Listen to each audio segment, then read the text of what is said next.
So, hey you guys, it's Marianne, and I just want to present to you a lot of sentences that I get that, and I can understand. They sound like they just might be a sentence, but they just happen to not be the sentence, a complete sentence.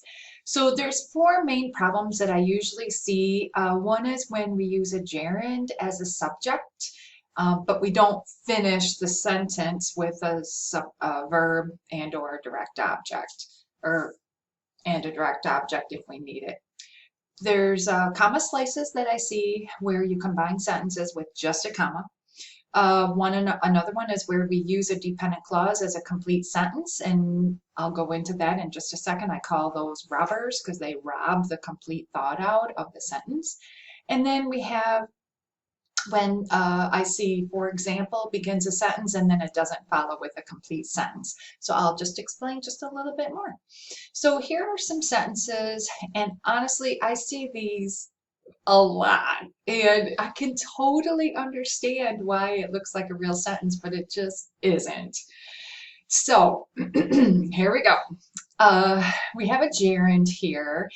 Knowing that this particular region is known for low rates.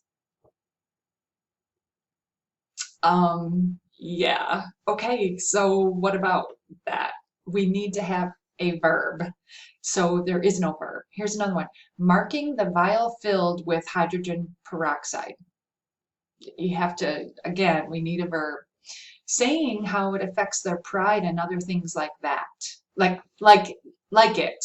And there is a period there, but it's not a full sentence. We need a verb. Mentioning how it brings him shame and sadness just for receiving it. Yep, again, it has a period, but it's not a complete sentence. Creating an experience for him and others simply for existing within public spaces.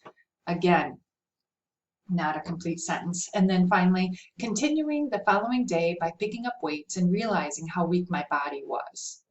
We have a verb, but it's not the verb for this gerund that's the subject. So here's ways to fix it. The yellow is how I fix the sentences. Knowing that this particular region is known for low rates, residents felt free to use as much water as they wanted. Marking the vial filled with hydrogen peroxide prevented an explosion. So this gerund that starts with a verb form begins a noun phrase, and that noun phrase is the subject, and then prevented is your verb, and then explosion is your direct object. Saying how it affects their pride and other things like it caused others to think twice about what they said. So this, again, this gerund that is in a verb form heads off a noun clause, and caused is the verb. So yeah, mentioning how it brings him shame and sadness just for receiving it. Again, it starts off with a gerund that's in a verb form, but it heads off a noun phrase.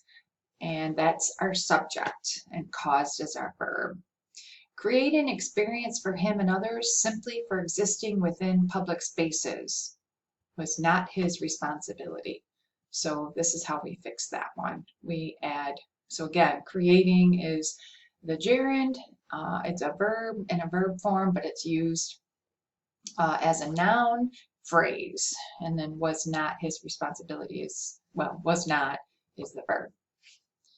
All right, here's another problem combining sentences with a comma only. These are comma splices. This happens all the time. So you got two sentences. You cannot combine it with just a comma. That's like going outside half dressed. It's like not good. So make sure you have two choices. One, you can use a semicolon. If the two sentences are kind of related, use a semicolon if you want. Or make two sentences. That could be two. Or, I don't know if I said two, but there's three options. Add a coordinating conjunction, okay? You can add a coordinating conjunction, but you have to keep that comma in there. So this is not realistic at this point, comma, for now. I would like to incorporate my marketing studies to acquire a career in this field. So again, you can't just connect two sentences with a comma. I was working at a physical therapy clinic and enjoyed the environment I was in, period. This naturally seemed like the next step for me. Thomas Edison was a brilliant scientist, period. You know, that's how you fix it. But right now there's a comma. That's the end of a complete thought right there. That means we end the sentence. Or you want to add a semicolon, that's fine too. A semicolon separates two closely related sentences. Or add that little coordinating conjunction, those fanboys. For, and, nor, so, but, so I can't remember it yet. So add those coordinating conjunctions. So here's the fix for that. This is not realistic at this point, semicolon. For now, comma. I was working at a physical therapy clinic and enjoyed the environment I was in, period. This naturally seemed like the next step for me. Thomas Edison was a brilliant scientist, period.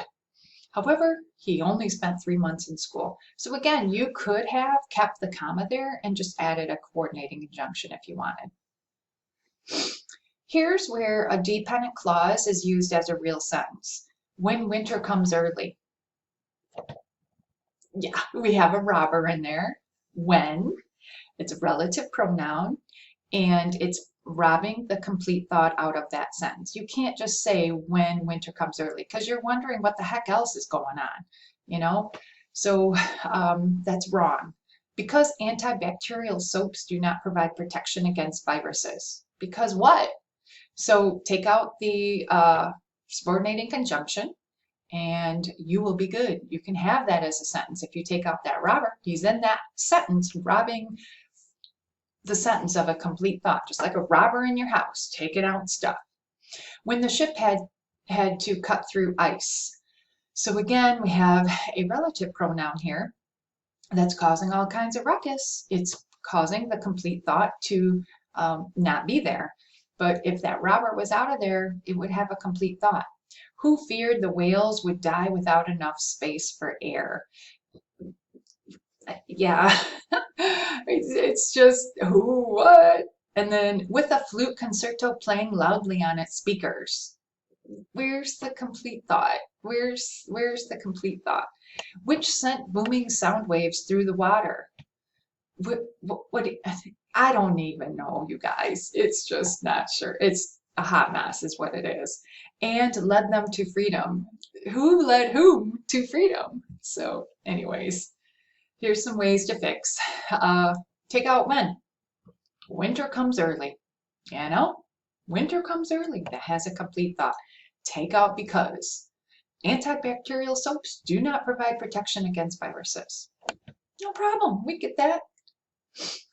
When the ship had to cut through ice. You know, take out the robber. When. We have another one with a flute concerto playing loudly on its speakers. This one is not fixed, but it needs to be it needs to be fixed. Which sent booming sound waves through the water. We got to figure out what which is. What is the subject? We don't know what which is, so we need a subject there. Okay, so another problem is where people use for example, and then they just don't have a real sentence afterwards. This is an introductory adverb, and we just have like a, whenever you see a, an, or the follows a noun, or noun. And if you have a noun or a pronoun, that's the subject. So, or it could be the subject. Nouns can do lots of different jobs. But if you see a noun, you could kind of think it's the subject. So, for example, the U.S. Well, what do you mean? What about the U.S.? For example, trees, lilies, wind chimes, and a river. What's going on? We need to have a verb too. For example, the image in the video. Okay, we need a verb. We need a verb. All right, so for example, the U.S. was divided during the Civil War. Hey, was divided. Isn't that awesome? We have a subject or a verb, and we have a complete thought. Here's another one. For example, trees, lilies, wind chimes, and a river all affect the senses in a positive way. So We have the trees, lilies, wind chimes, and a river is a compound uh, noun, which is a subject, which is our subject, our plural subject. And then affect is our verb. So we got a verb now. Yay! Okay, so now this is your quiz. You're going to fix these, and they all come from up above in the previous PowerPoint. Thanks for hanging in there, you guys.